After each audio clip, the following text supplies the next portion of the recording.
අඳුරු ඇවේ රහස දෙවන පරිච්ඡේදය පළමු හෝඩුවාව පළවෙන කොටස උදෑසන 6 පමණ වන විට අවිෂ්ක අවදි වූයේ ජනේලයට වැටුණු හෙරියැලියා නිසාය. රාත්‍රී සිදු වූ සියල්ල ඔහුගේ මතකයේ තවමත් පැහැදිලිව තිබුණි. පියාගේ ලියුම, දුරකථන ඇමතුම, ජනේලය අසල පෙනුණු සුදු ඇඳුම් ඇඳගත් දරුවා. ඒක ඇත්තටම කවුද? ඔහු ජනේලය විවෘත කර මිදුල දෙස බැලිය. තෙත් මඩ මත කුඩා අඩිපාරවල් තවමත් පැහැදිලිව තිබුණි. අවිෂ්ක වහාම පිටතට ගියේය. ඔහු අඩිපාර පරීක්ෂා කළේය. මේවා ළමයෙකුගේ අඩි. ඒවා නිවස ඉදිරිපිටින් පටන්ගෙන පාර දෙසට ගොස් තිබුණි.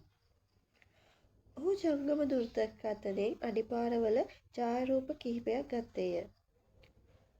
කවුරු වුණත් සාක්ෂි ඉතුරු කරලා ගිහින්. ඒ මොහොතේ පිටුපසින් සෝමපාලගේ කටහඬ ඇසුණි. මොනවද හම්බ වුණේ? අවිෂ්ක ඡායාරූප පෙන්විය. සෝමපාල ටික වේලාවක් ඒවා දෙස බලා සිටියේය. මේවා අලුත් අඩිපාර.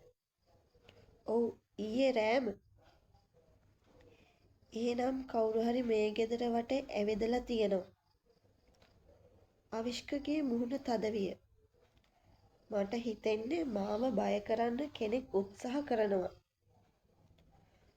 උදේ ආහාරයෙන් පසු ඔවුන් දෙදෙනා ගමේ පැරණි කුඩා ග්‍රාම නිලධාරී කාර්යාලය වෙත ගියේය. අවිෂ්කට අවශ්‍ය වූයේ පියා ගැන පැරණි වාර්තා සහ ඉඩම් ලේඛන පරීක්ෂා කිරීමයි.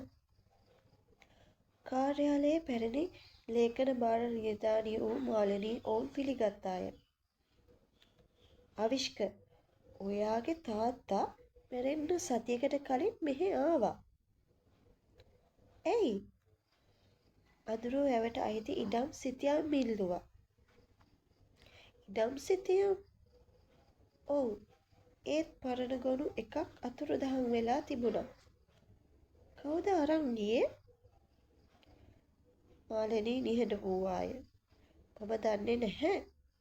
හැබැයි ඒ දවසේ ඔයාගේ තාත්තා කිව්ව එක දෙයක් මට තාම මතකයි.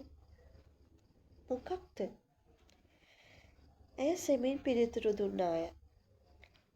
ඒ වැව යට තියෙන වතුර විතරක් නෙවි.